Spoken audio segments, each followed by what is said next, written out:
Olá, graça e paz da parte de Deus, nosso Pai, da parte de nosso Senhor Jesus Cristo.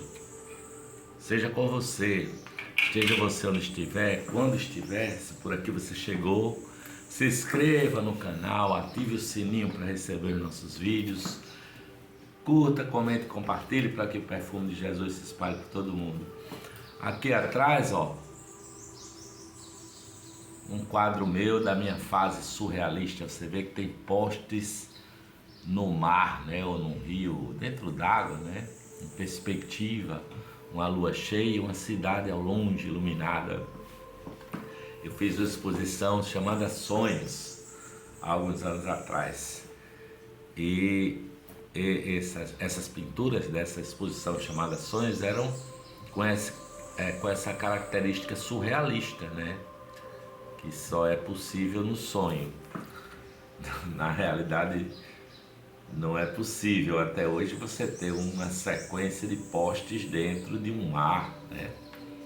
Somente no sonho. Mas hoje eu tô assim, ó, de cartola, e a minha esposa disse que eu tava com essa cartola, eu ficava parecendo com aqueles artistas de rua que fazem as suas apresentações e depois pedem esmola, né, com o seu chapéu, a sua cartola, né? E eu lembrei de um pedinte assim, da história de Bartimeu, um cego, filho de um homem chamado Timeu. Você já ouviu falar de Bartimeu, o cego Bartimeu? Esse texto que eu vou ler está aqui no Evangelho de Marcos, no capítulo 10 do Evangelho de Marcos, a partir do versículo 46 até o versículo 52. E conta a história assim, olha. Depois foram para Jericó, e saindo ele de Jericó com seus discípulos e uma grande multidão, Bartimeu, o cego filho de Timeu, estava assentado junto ao caminho mendigando. E ouvindo que era Jesus de Nazaré, começou a clamar e a dizer: Jesus, filho de Davi, tem misericórdia de mim. Jesus, filho de Davi, tem misericórdia de mim. E muitos o repreendiam para que se calasse. Mas ele clamava cada vez mais: Filho de Davi, tem misericórdia de mim. E Jesus, parando, disse que o chamassem. E chamaram o cego, dizendo-lhe: tem bom ânimo, levanta-te, ele te chama. E ele, lançando de si a sua capa, levantou-se. Eu fico imaginando o cego andando, todo tropeçando, e foi ter com Jesus. Versículo 51, e Jesus falando, disse-lhe: que queres que te faça? E o cego lhe disse: mestre, que eu tenha vista, que eu veja. E Jesus disse: vai, a tua fé te salvou. E logo viu e seguiu Jesus pelo caminho. Que maravilha, a bênção de Deus na vida de qualquer um, porque no caso o cego Bartimeu não era um cego de nascença, mas era um cego, sabe lá quantos anos que ele ficou cego, né? E esse cego esse cego Bartimeu teve esse encontro com Jesus. Aí você pode pensar assim: mas eu não sou cego, eu não nasci cego, eu não tenho cegueira nenhuma. Mas todos nós temos uma cegueira que é espiritual. Você pode ter olhos bons, você pode ver fisicamente, mas a cegueira espiritual pode te impedir de enxergar a palavra, de enxergar a Deus, de entender o propósito de Deus na sua vida. Bartimeu era um cego sem esperança, ali na porta de Jericó, pedindo esmolas, né? Dizendo e gritando: ajude o cego, ajude o ceguinho, talvez até com uma cuia ou com a cartola na mão. Segura, ajuda o cego com a bengala, um casaco velho surrado, de repente, não é? E ali sentava juntamente com ele outros mendigos, outros cegos, sabe Deus quantos estavam ali nesse caminho a pedir esmola no meio do caminho. E muitos de nós, eu, você, muitos de nós, somos cegos espiritualmente.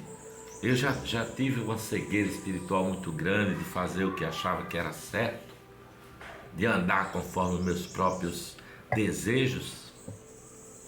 E só Jesus pode abrir os olhos aos cegos, sejam eles cegos espirituais, sejam eles cegos de algum problema físico ou até cegos de nascença, não é? Você já viu um programa de televisão chamado Acumuladores? Você já viu? Eu assisti a alguns episódios, alguns capítulos, e não é uma série. É um documentário com pessoas reais, né? Muitas delas têm os seus trabalhos, são formadas, são pessoas que se vestem bem, mas elas têm uma compulsão a acumular coisas dentro de casa e a casa se torna uma grande lixeira, não é? São chamados acumuladores. Eles podem ser pessoas bem vestidas, podem ser pessoas cultas, mas a casa é uma bagunça, é lixo, pacoteira de lixo para todo lado. E isso é uma cegueira espiritual, a pessoa não percebe que está vivendo num local inapropriado para qualquer pessoa viver, não é? O nosso coração sabe que algo está errado no mundo. Você sabe que algo está errado no mundo, não sabe? A palavra de Deus diz que as coisas de Deus são loucura para os que perecem, mas para nós que somos salvos, é o poder de Deus. Eu estou aqui para anunciar a loucura do Evangelho, a loucura que fez com que Jesus morresse naquela cruz e ressuscitasse ao terceiro dia para te dar segurança, para te dar paz, para te dar alegria, para te dar responsabilidade para com o seu próximo. Porque o Deus deste mundo cegou o entendimento dos incrédulos.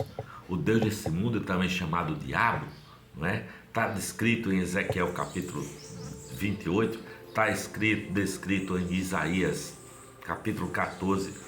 Essa entidade espiritual, o Deus deste mundo, está no universo, né? Está no mundo.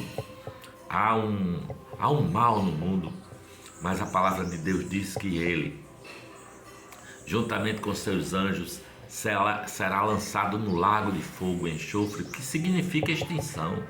Tem gente que pensa que lago de fogo e enxofre é um lugar onde as pessoas vão sofrer eternamente. Não é os que vão, o tal do inferno, as pessoas vão viver, gemer e sentir dores por toda a eternidade. Puxa, que Deus é esse, né?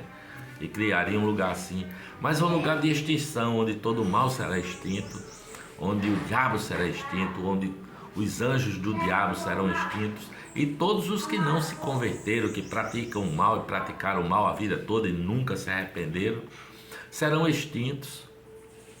É um lugar de extinção, né?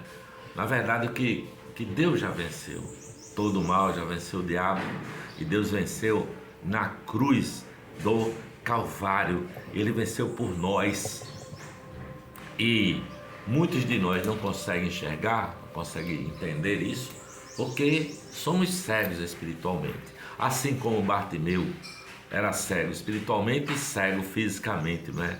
Era um pobrezinho indefeso, ninguém poderia curá-lo. Ele achava que ia descer a sepultura naquela circunstância, não é?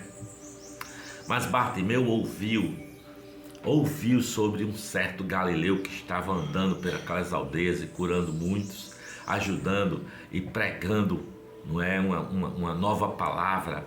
E ele ouviu o passo de uma multidão, e ele ouviu o falatório da multidão, e ele ouviu aquele burburinho, e ele perguntou a alguém: o que está acontecendo aqui, né?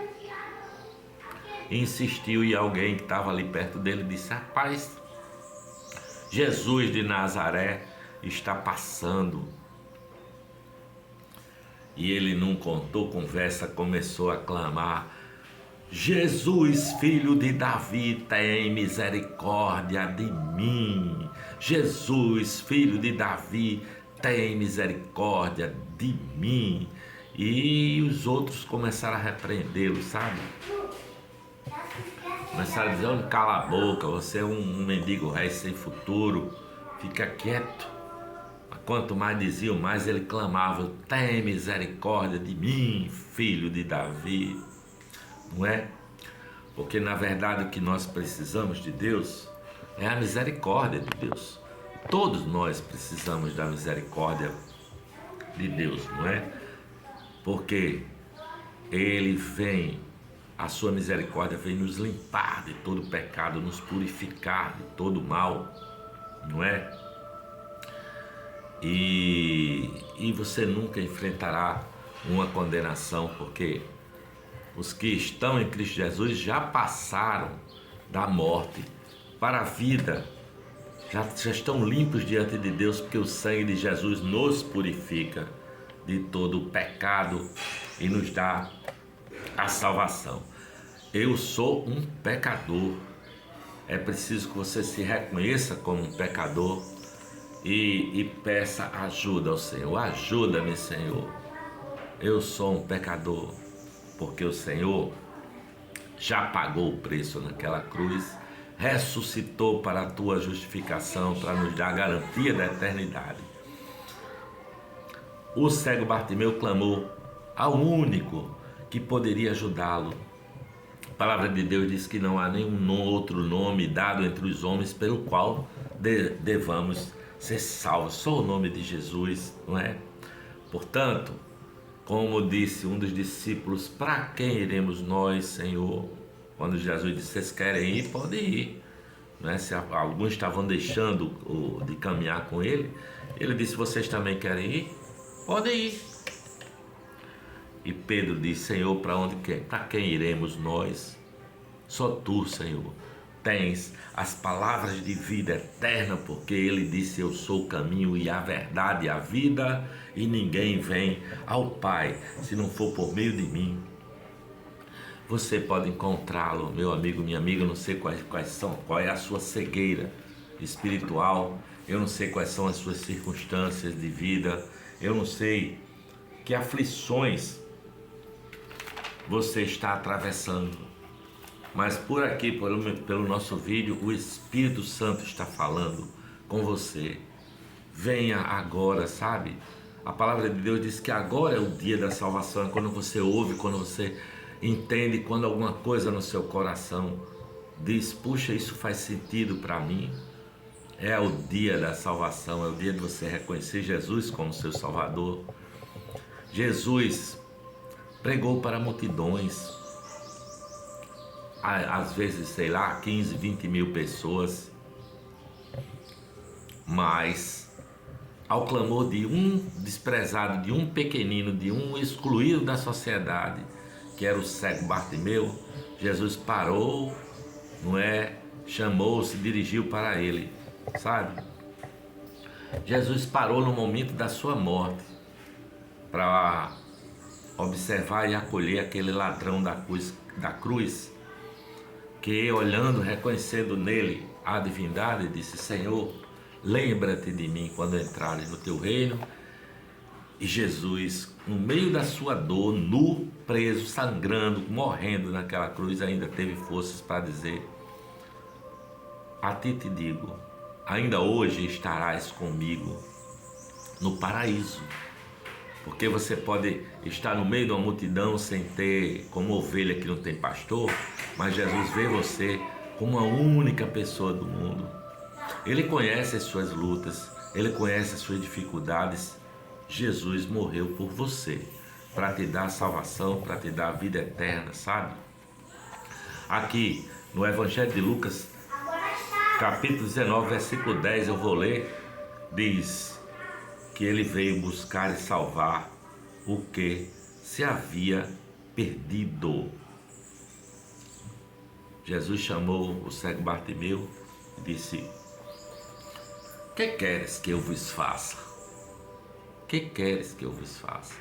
E o cego, reconhecendo nele o Senhor da sua vida, disse: Senhor, que os meus olhos sejam abertos, que eu tenha vista, não é? Que os meus olhos, que o Senhor abra os meus olhos. E Jesus disse para ele: a tua fé te salvou. E o homem começou a enxergar tudo à sua volta, não é? Creia no Senhor Jesus Cristo, creia no que Ele fez por você naquela cruz. Ele apagou os seus pecados, Ele pagou, justificou e disse que de seus pecados, de suas maldades, não me lembrarei jamais. Já foi para o passado, para o esquecimento, e Ele não terá lembrança disso. Creia no Senhor Jesus Cristo e serás salvo tu e os da tua casa, como diz a palavra do Evangelho, não é? Ele sangrou nu em uma cruz, publicamente, desprezado, nu, sangrando, morrendo naquela cruz, para salvá-lo, para declarar que você é um ser do alto, salvo, em nome do Pai, do Filho e do Espírito Santo. Amém.